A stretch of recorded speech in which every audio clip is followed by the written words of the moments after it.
Welcome to episode 2 after at least a year of Read with AK. Today is a lovely afternoon. I woke up at 11. It is 3 p.m. right now, almost ish. And I did some work. I was having a good ish morning. I slept for some 12 hours. And then suddenly, the monkey brain kicked in and I didn't know what to do. Most likely, this is because I didn't make a to do list. And I end up I ended up not making one. Instead, I ordered some coffee. Fun fact, if I'm at home, I always order third wave because the coffee is better. But I don't like going there because the stores are not. I prefer Starbucks space, but I like the third wave coffee better. Anyhow, on today's Read with AK session situation, we will read. Let me show you what. We are reading something that Saurabh sent, which is Be Impatient by Ben Kuhn. Um, I don't know if there's any format or structure to this, but what we're probably going to do is read through everything and document my thoughts, notes, etc. here. And as I read it, I'll also tell you what comes to mind. For example, when I say Ben Kuhn, when I saw Ben Kuhn, I want to know who Ben Kuhn is. I've heard the name, I don't remember. And second, I also remember long back there was this lady who used to write some poetry. I think her name was Amelia Kuhn, I think. Yeah, Amelia Kuhn, who's a writer.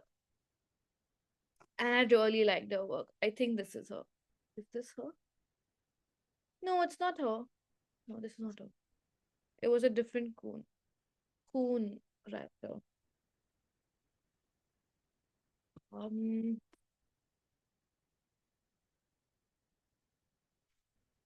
Kuhn writer woman.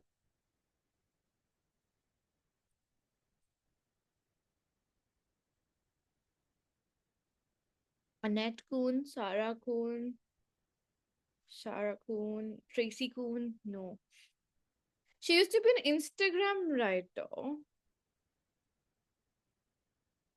Instagram writer. William Kuhn, MJ Kuhn, Madison Kuhn. Yes, Madison Kuhn. Yes, that was her. I really enjoyed her poetry. And I got out of the whole poetry circle at some point. But yes, it was Madison Kuhn, and she has some really nice work. Anyhow, let me get back to what we were reading. Well, that's the first thing that comes to mind. Now let's find out who's Ben Kuhn. Ben Kuhn is, oh, he's the Anthropic guy. I don't know. I didn't know. mm, Iced filter coffee. Member of technical staff at Anthropic. I don't know what he does. Sounds important. Mm. Okay, so now we know who we're reading from. It is this person. Actually, what I'm going to do is put numbers because I prefer numbers. June 2017. My partner Eve and I are stuck at the visa on arrival desk in domestic transfer wing of Bole International Airport. Is it Bole? Is it Boli? I don't know. Addis Ababa. The rest of the transfer passengers, all Ethiopian, are waltzing past us to form a monster queue at passport control. As soon as I get my precious stamp, I sprint off to hold our place before more passengers sneak in front of us. Decent, okay, fair. 10 minutes later, Eve finds me groggy from our red eye and nonplussed about navigating the Ethiopian visa desk on her own. I'm guessing nonplussed means not enthused. It's like not plus, not excited. Nonplussed, so surprised. Oh, oh, oh, I didn't know. Wow, interesting. So you're not just so surprised and confused that you're like, huh, whatever. Okay. And about the navigating the Ethiopian visa desk on our own. Why did you have to run off like that? Somehow, so that we could wait at the departure gate instead of in the passport control line does not seem like a very good reason. I get you, Ben. I get you. It makes sense. You're waiting closer to where you're supposed to be instead of farther. It was at this moment that I realized that I was an unreasonably impatient person. I like this. I like the I like the idea of being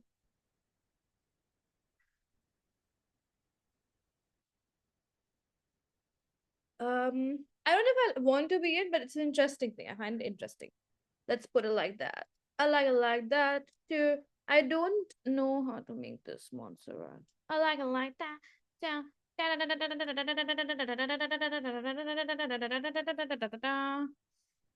Okay.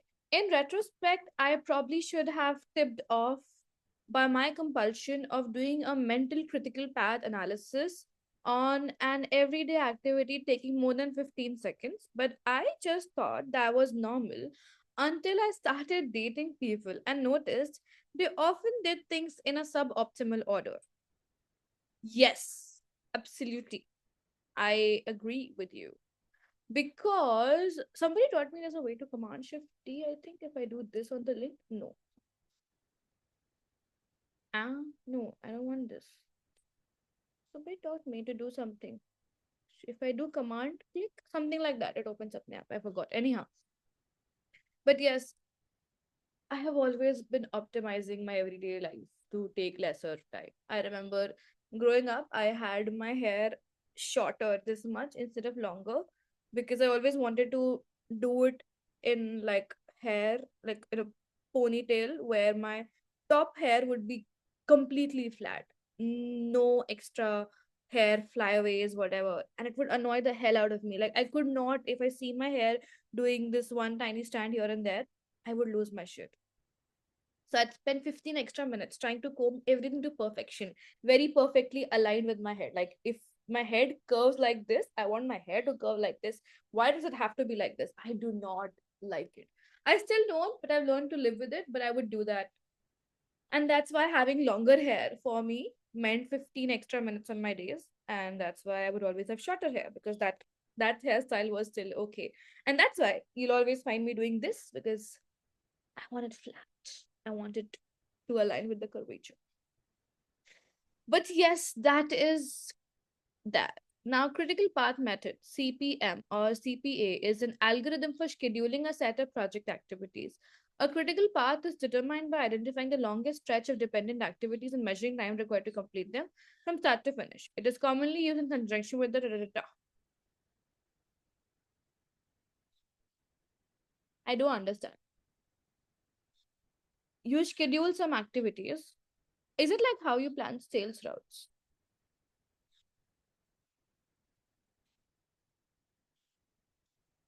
Identifying the longest stretch of dependent activities and measuring the time required to complete them from start to finish. Okay.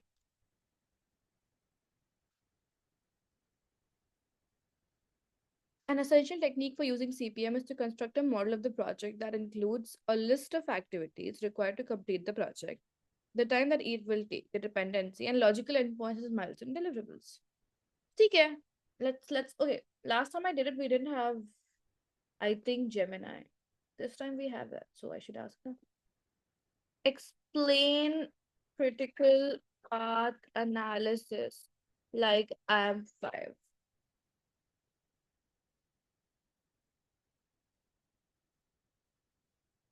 You're building a big tower out of blocks. To build it, you have to do lots of little jobs like find all the blocks, sort them, da, da, da. You can't put flag on top before you build the layers, and you can't build the layers and you find the block. Okay. Critical path fancy name for figuring out which jobs are the most important because they take the longest time and must be done one after the other so the whole tower doesn't get delayed. It's like some jobs can happen at the same time. You and your friend can both sort job blocks at same time as someone else finds more blocks. These are not the critical parts, but you must both finish bottom layer before you start. If the bottom layer takes a really long time, the whole tower has to be. The critical path is the longest road through all of your jobs, where even if one job on that road takes an extra minute, the whole project will be late. Okay, I'm realizing I've never had to use this, and I was probably wrong also about what that meant. Mm. So basically, what is crucial to move to the next step? Every single step which is crucial to move to the next step is part of the critical path. And when will it be when will it be finished? What you can't be late on, and what you have extra time on. So it's simple. It means finding the chain of most important, longest jobs that decides how fast. Yes, I was right. I was right. I got it. I also read it, so that, but I got it. Oh yeah, understood. So everyday activity पे करना Maggi ठीक है. Got it. Cool. Now that I've confessed the sin of impatience, I'm going to good writing, Ben. Good writing. Now that I've confessed to the sin of impatience, I'm going to spend the rest of this post trying to convince you that it's actually a good thing. I'm convinced. I want to be better at it, but I'm convinced.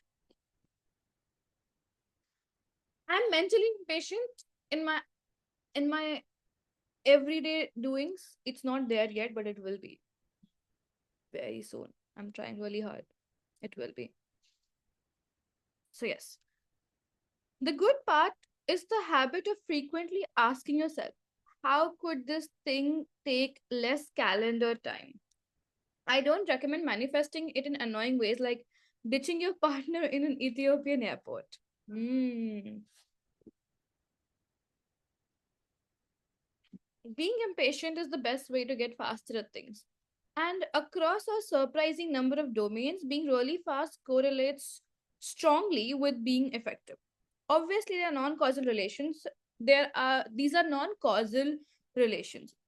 The amount of time I spend every month to understand what non-causal exactly means is upsetting. I will forget. You can explain me in the best way possible. I will forget it.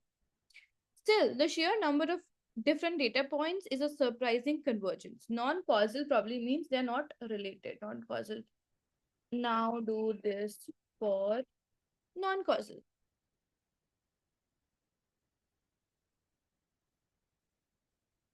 No! What does non causal mean? Like this doesn't cause the other. Cause and effect hai. Non simply not having the cause and effect. Okay, cool. Independent events. Good. They are non they are unindependent correlation. They are unindependent. Nay. They are independent but correlated. They seem to be correlated. There's a pattern. Whatever. They're not related. They're not causing one is not causing the other. Being fast is not making you really effective, but there is some correlation. Okay. By the way, I really enjoy doing this. Like if this could be some way of doing content, I would love it. Just reading and talking. Tanmay Bhatt does this. He basically does this is content reaction, bro. I should get some people and just read stuff with them and I don't know who will watch it though. Anyhow, email. It seems trivial, but lots of different people have observed that being slow to respond to emails is a bad sign, or that famous people whom you'd expect to be swarmed respond surprisingly quickly. Sri Ram Krishnan. I don't know who that is. I probably know, and I don't remember who that is. Anyhow, Mr. Sri Ram, I'm so sorry. Oh,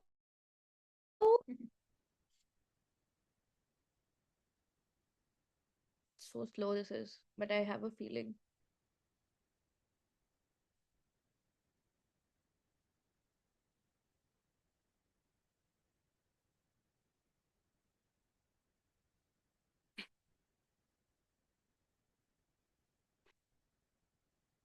Sri Ram Krishnan.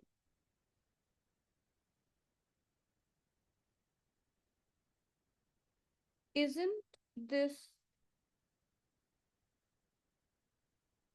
My fatal flaw is that I don't remember context of people I see online unless I have met them. He's written this really nice thing that I really like. I don't remember what it was, but I know I'm bad at this. Anyhow, okay, now we know who Sriram Krishnan is. He's the White House Senior Policy Advisor for AI right now as we speak, which is 2:59 p.m. on 14th of October. The most famous, interesting, powerful people all read their own emails. They are almost universally good at responding to it quickly. They're always very, very curious. They have very little time. Anything with friction gets done later. How does this happen? I'm curious. People tend to be either slow movers or fast movers, and that seems harder to change. Being a fast mover is a big thing. A somewhat trivial example is that I have almost never made money investing in founders who do not respond quickly to important emails. I do a bad job. I have historically been bad at getting to all my texts. But I also understood what my problem is. And it is that when I don't know what I have to say, or if it's like a difficult conversation, I avoid it. And that's why I'm late. So now I'm trying to do this. But yeah, that I will confess it publicly. Anyhow, startups. It is common wisdom that launching and iterating quickly is a major factor behind whether startups succeed. Sam Altman again, you have to be decisive. Indecisiveness is a startup killer. Mediocre founders spend a lot of time talking about grand plans, but they never make a decision. They're talking about, I could do this thing or I could do that other thing, and they are going back and forth and they never act. And what you actually need this is bias towards action. I need this on my labs thing. I need to push people towards making shitty products, but making them. The best founders. Oh, wait, I forgot to make notes. Mm, emails on labs, shipping bad stuff, but shipping first.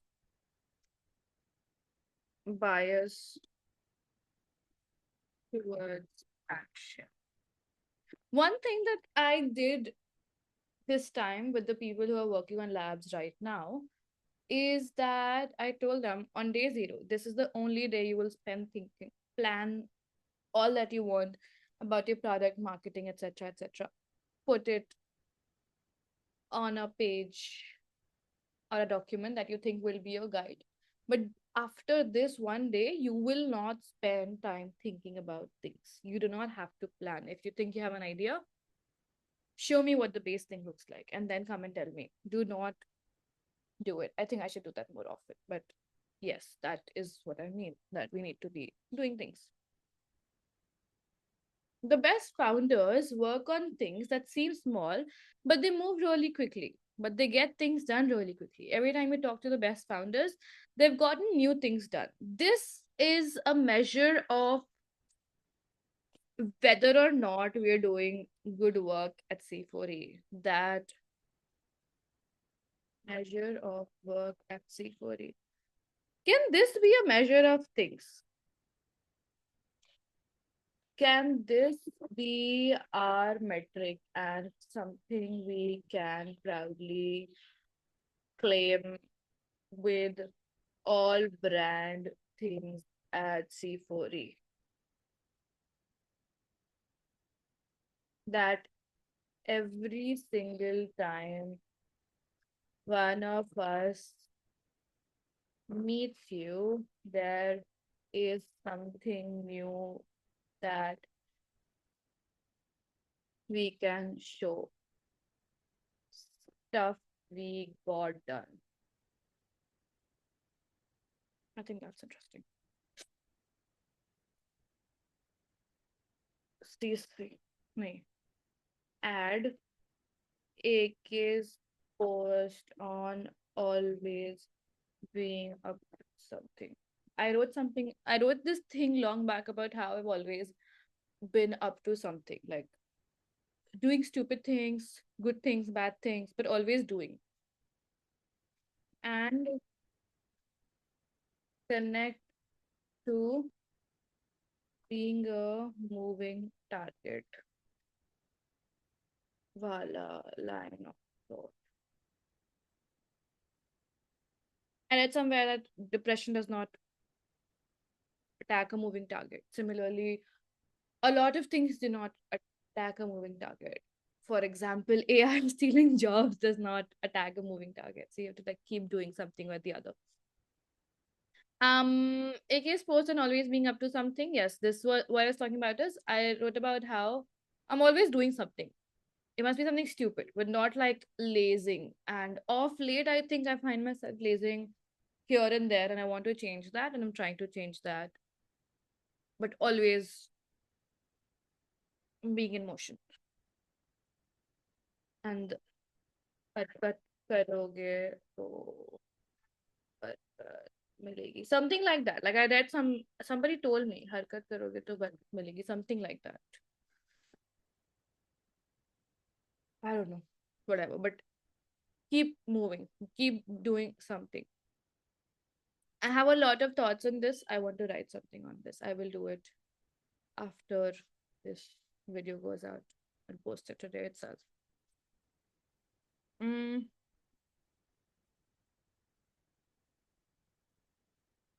yes. Okay. Cool. If we talk in time, we got new things done, that's the best predictor that our company will be successful. This propagates even down to the level of how quickly you deploy software changes. Nick Schrock on Facebook and Instagram moving fast and bringing down things. Instagram was even faster operationally than Facebook. They had continuous deployment. An engineer could deploy it anytime. They would run a command called YOL out. I don't know what YOL out means.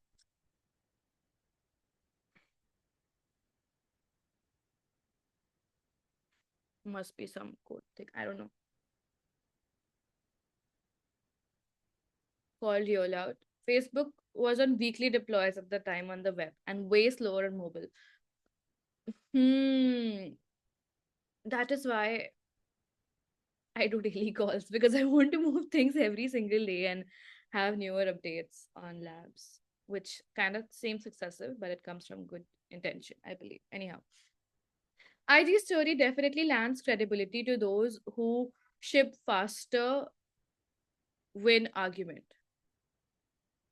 Worth noting that Facebook learned from this. As the company grew, the release cadence got faster. First daily, then twice daily, and it is now continuous. It's a remarkable achievement by the release engineering team. That it's not just Facebook. Accelerate found a strong correlation between deploy frequency and performance. Who is Accelerate again?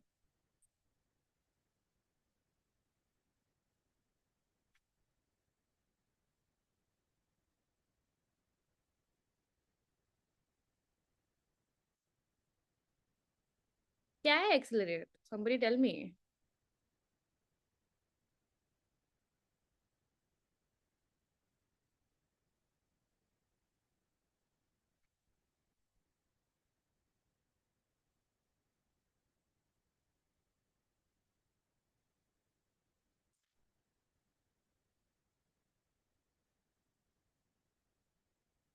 I'm guessing it's an ebook.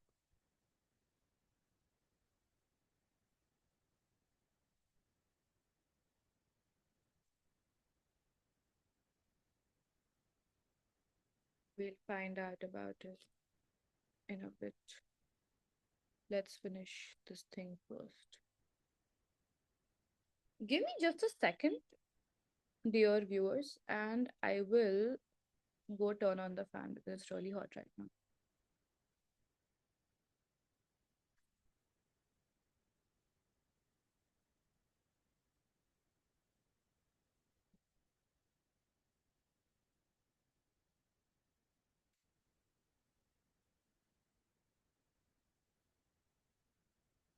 Guess who's back? I don't know why my video is lacking, but that's all right.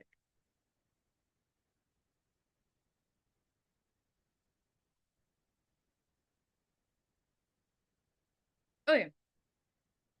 To summarize, in 2017, we found that when compared to low performers, the high performers have 46 times more frequent code deployments, 440 times faster lead time from commit to deploy. Apps and tools.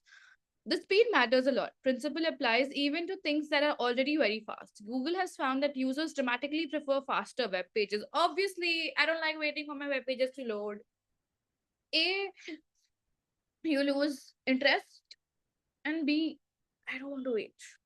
I have this principle in life, thing in life that like a success metric in life for me is that I never want to have to stand in a line to wait for anything. Airport lines, doctor appointment line situations, restaurants, whatever. I don't want to be in lines. And yeah, I don't want to be in lines. The BBC found they lost an additional 10% of users every additional second their site took to load. Double click by Google found 53% of mobile site visits were abandoned if a page took longer than 3 seconds to load. When Auto Anything reduced page load time by half, they saw a boost of 12 to 13% in sales. Good. James Somers, I don't know who you are, sir. Google famously prioritized speed as a feature. They realized that if search is fast, you're like more likely to search. The reason is that it encourages you to try stuff, get feedback again and again. Ooh,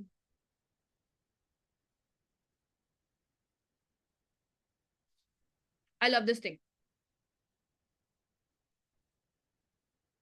Why search being fast is important. It encourages you to try.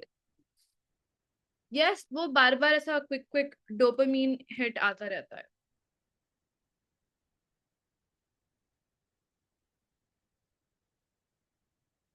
Nelson LH put it best. Wait, let's see.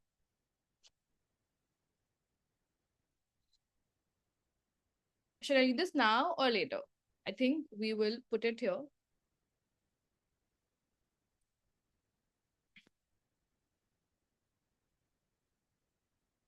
Otherwise, this video will become a long one, and I don't want to do that. Let's focus on the first video and then we'll do the rest of the clips off camera. I also have to figure out about this.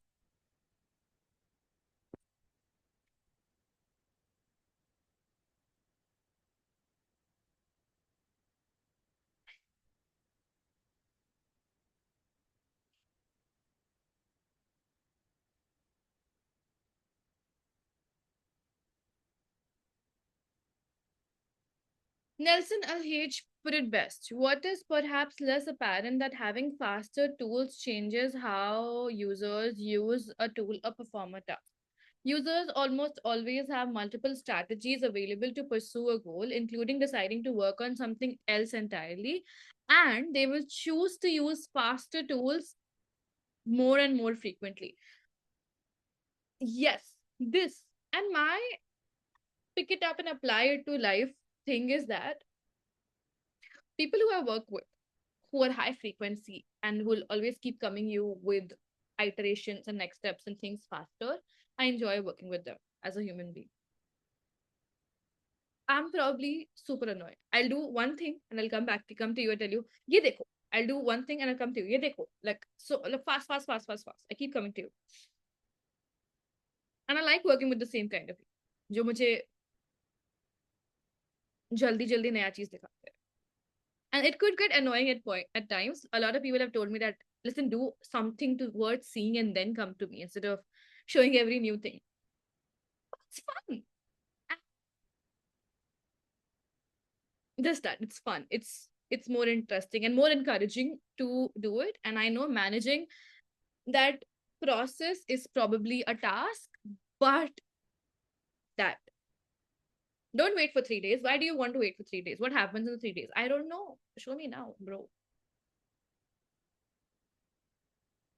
So if I'm ever working on something and I really enjoy it, you'll see things every now and then, and I'll be irritating about it. So it works both ways.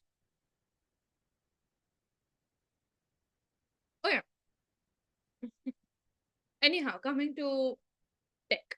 My thing is, I always take things from all of these things and apply it to life instead of applying it to work, but they're all interconnected. I don't know. Anyhow, coming back. Fast tools don't just allow users to accomplish tasks faster. They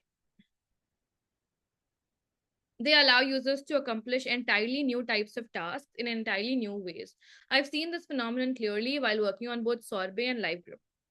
Many individual tests as Stripe would take 10 to 20 seconds or more because we succeeded at building Sorbet so that it could type check the entire code base in that time window. It became the fastest way many developers could get decent feedback on their code to check for basic typos, misused APIs, and other low hanging classes of error. Since it was their fastest option, we saw users reaching for Sorbet as their first line of checking their code fairly early in our development and rollout. Getting even mediocre feedback and some confidence fast was much more important than anything that would take minutes. I understand the second half, I don't understand the first half. So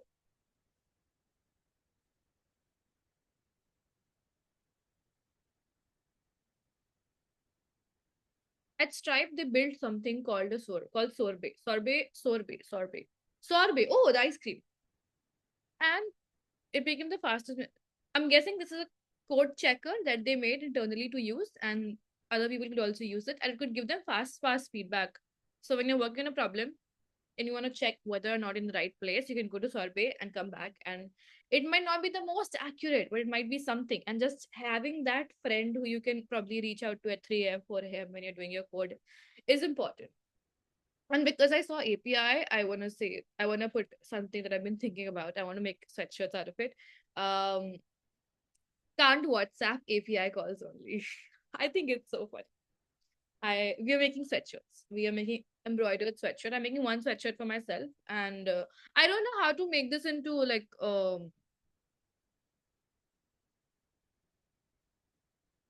profitable merch-ish option. Like not profitable because this is going to be expensive. Nobody wants to buy that, or maybe they do. I don't know. But I'm going to make at least one for myself and start wearing it. And if people ask me, I'll tell them, bro, that's the math. Do you want it? Huh.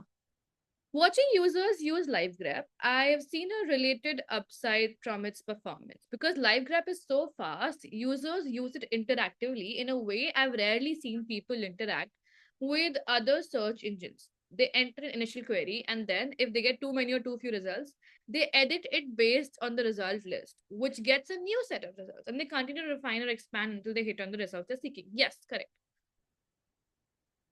Because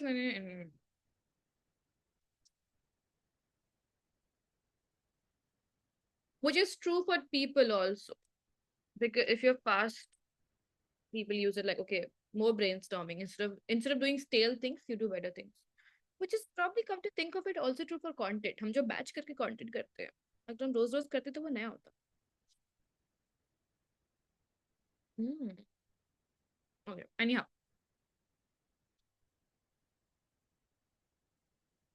personal workflow. I also made an effort to learn to type really fast, and the keyboard shortcuts that help me with my workflow. What? I also made an effort to learn to type really fast, and the keyboard shortcuts that help with my workflow. I don't know keyboard shortcuts. I'm bad at it. I can type decently, but keyboard shortcuts are not there yet. I learn. And the funny thing is, I've been using a Mac since I was 11, and bad. I was trying to figure out which is the most important computer science course a CS student could ever take. And eventually realized it's typing 101. The really great engineers I know, the ones who build great things, they can type. Ooh. Steve Yeck via Jeff Atwood.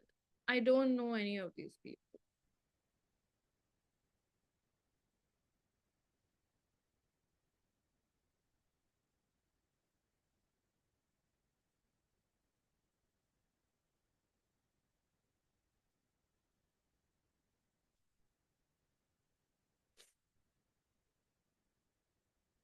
this matches my experience at Wave, which is this Wave that we saw here, Wave Mobile Money. At Wave, where the best engineers are disproportionately likely to type quickly, know their keyboard shortcuts, and have invested a lot of time making their common tasks efficient. So my hair thing was right. I'm doing a good job at it. My daily life is processed.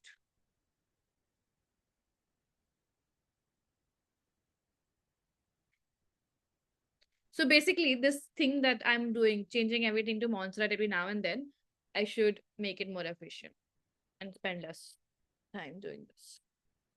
Obviously, those aren't the main things that make them good engineers, but I think they help in more than just the obvious ways. Good writing, so. Negotiations. At Wave, when hiring, we've noticed that moving someone through the hiring process faster makes them much more likely to accept our offer. If we take a long time to get back or schedule the next steps, it gives them both more time to lose interest and makes it seem like we're not excited about them. Not a good look. Hmm. This is apparently common trope in sales as well. Time kills all deals. Whoa. Paul Graham on how the founder of Stripe got time on their side. At YC, we use the term collison installation for the technique they invented. Collison brothers. More diffident founders ask, "Will you try our beta?" And the answer is yes. They say, "Great, I'll send you a link." But the Collison brothers weren't going to wait. When anyone agreed to try Stripe, they'd say, "Right then, give me your laptop," and set them up on the spot. I have read this thousand different times. Collison brothers setup. Can we do some version of this for labs? I don't know. Weren't they Collison brothers, or am I again confused? Yes, they were brothers. See, I know their names. I just don't know them. Yes, Patrick and John. Haha. Yeah, yeah. Ah, what is this?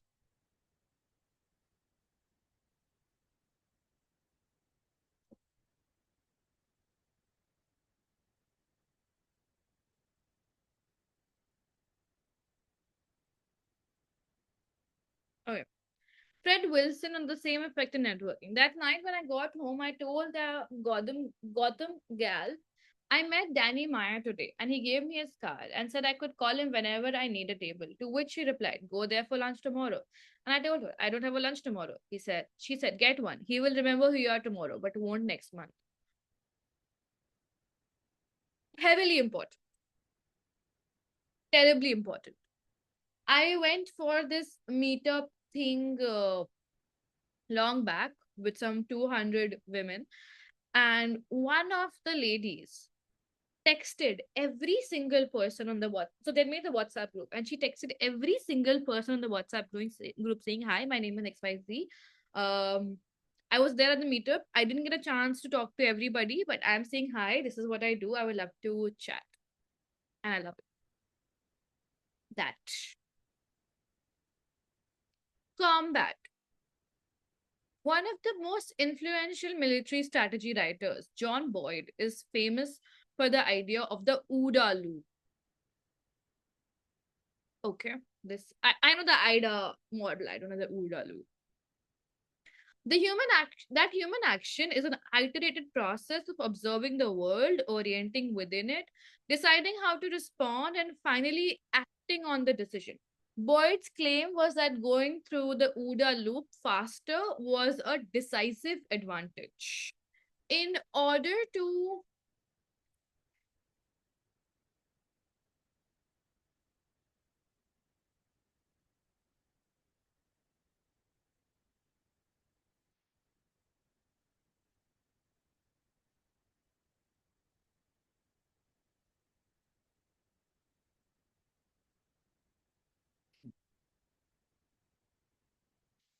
you know what's not letting me be fast right now? My stupid Wi-Fi. And you know what that means?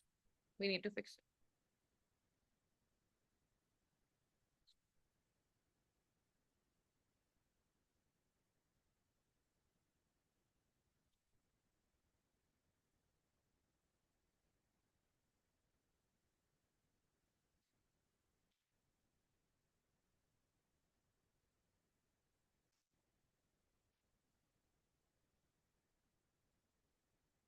ठीक है ये हमने पढ़ लिया मतलब रख लिया. Boyd's claim was no, no, no, no, no. In order to win, we should operate at a faster tempo or rhythm than our adversaries, or better yet, get inside the adversary's observation-oriented decision action time cycle or loop. Such activity will make us appear ambiguous and predictable, thereby generate confusion and disorder among our adversaries, since adversaries will be unable to generate mental images or pictures that agree with the menacing, as well as faster transient rhythm or patterns they are competing against. Okay. I don't have thoughts on it, which means either this is stupid or I'm stupid, and I'm guessing the second is more likely. But no, I get it. I get it. I think I just don't have a use for it. This is one of those things I'll probably come back to later, and it'll make sense in my life because I have not had an experience which connects to it, or I'm not able to connect it to an experience yet. As a recent example, for instance, many states and countries waited far too long to lock down when the COVID epidemic hit because the virus got inside their OODA loop. And look at that. I was not able to connect it because life has happened and I didn't observe enough. Okay. Right now, the perception of all agency at all levels is falling. Individuals, corporations, governments, heads of states, stock traders, the UN, everybody feels they're losing the plot. But they don't see anybody else finding it. As far as we can tell, a virus has gotten inside the OODA loop of Homo sapiens and seized the initiative while we're struggling to figure out what to even call it. It is spreading faster than the fastest truths, lies, and bullshit. A supersonic wave in the narrative marketplace. Wow. That's some good writing. Who wrote this? Venkatesh Rao. Who are you, kind sir?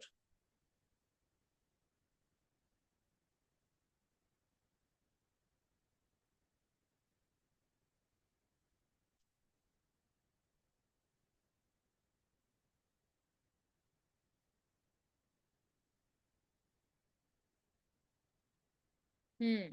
I like this. We were focusing on the wrong problems when we were trying to figure out a name for this instead of trying to lock the whole world down. I'm sure it could have been done in different ways, but we're all out of it, which is a good thing. I'm also not educated enough, I mean, right now to comment कि क्या करना चाहिए था. So that. But this makes sense. Okay. Life in general. Oopsies. Yeah. Life in general. Patrick Collison of Stripe. The Collison brothers. If you're between 10 to 20, these are prime years. People who did great things often did so at very surprisingly young ages. They were gray haired when they became famous, not when they did the work. So hurry up, you can do great things. He also maintains a personal list of fast things. Ooh, I did not know that. Some examples of people quickly accomplishing ambitious things together.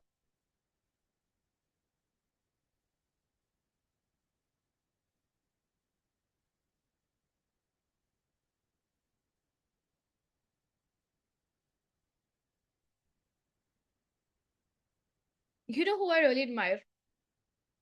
Emmett Shear. Go find out. Emmett Shear. Sam Alpin. Once you've figured out what to do, be unstoppable about getting your small handful of priorities accomplished quickly. I have yet to meet a slow moving person who's very successful.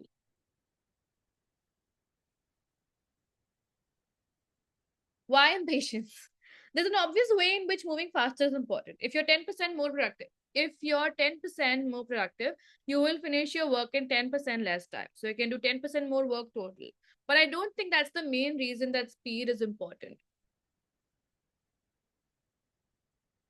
It's worth pointing out that at this point that all of the quotes above aren't just about churning out work. They're about processing information more quickly. The faster you process information, the faster you can incorporate the result into what you do next. Yes. And because this is true, what I also often think is the fact that I am not very good at getting direct information in my head and processing it and giving a response, giving a reply. And I need to be better at it. Um, but that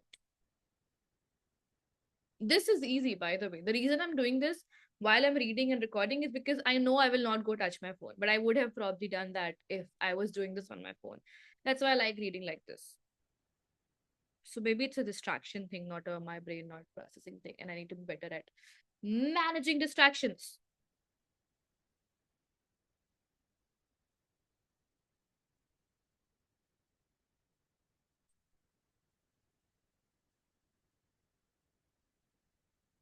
In other words, the main benefit of being fast is that you end up doing different things. Nelson Elijah's point, having faster tools changes how users use the tool. Applies across nearly every domain. If you respond quickly to emails instead of slowly, you'll get access to new opportunities and up prioritizing them or whatever you have done instead. If you make it 10x faster to test your code, you don't just save time waiting on tests. You can start doing test driven development, discover your mistakes early, and save yourself from going down bad paths.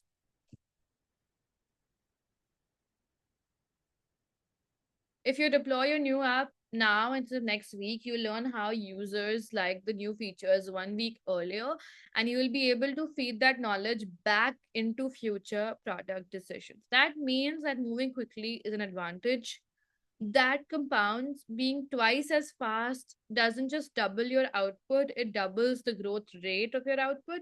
Over time, that makes an enormous difference. So, this is like exponentials that we're talking about.